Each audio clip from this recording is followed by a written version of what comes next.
আগাম পুঁইশাক বাজারে তুলতে এবং ভালো দাম পেতে জমি প্রস্তুত থেকে শুরু করে ভালো জাতের বীজ নির্বাচন, শোধন, বপন, রাসায়নিক সার ব্যবস্থা, জলসেচ ও বিভিন্ন কীটনাশক ঔষধের বিষয় নিয়ে কৃষক বন্ধুরা, আমি অমৃত, আমার ইউটিউব চ্যানেল কৃষি সামগ্রী আপনাদের স্বাগত।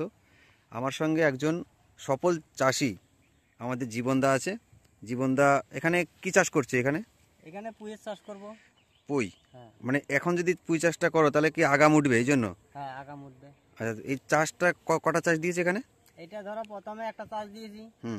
চাষ দেওয়ার পরে বীজটা বুনে দিয়েছি। আচ্ছা। বুনে দেওয়ার পরে আবার আরেকটা চাষ দিয়েছি। এবার ভেলি করব। আচ্ছা। ভেলি করে তারা জল ধরিয়ে দেবো। সার মাছ দিয়ে তারা জল ধরিয়ে দেবো। মানে সার এখানে ধরো কত কাটা হবে তাও? এখানে ধরো ছকাটাই। ছকাটাতে তোমার কেমন সার দিয়েছো? কি সার দিয়েছো এখানে? 20 কেজি ডিএপি দিয়েছি।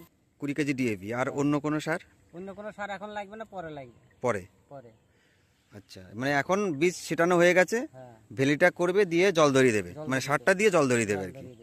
DAP 20 KG? DAP 20 KG. আচ্ছা। তারপরে ইউরিয়া মোটামুটি ছকাটায় 10 কেজি ইউরিয়া লাগবে। আর ওষুধ টষুধ ওগুলো তো?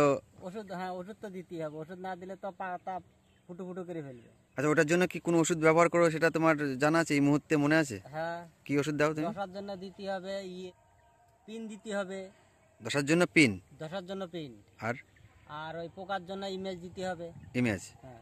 লিটারে 1 ml করে? লিটারে 1 ml করে। পুঁই শাক চাষ সম্পর্কিত অন্যান্য আরও বিষয় কিছু জানার থাকলে কমেন্টে জানাবেন।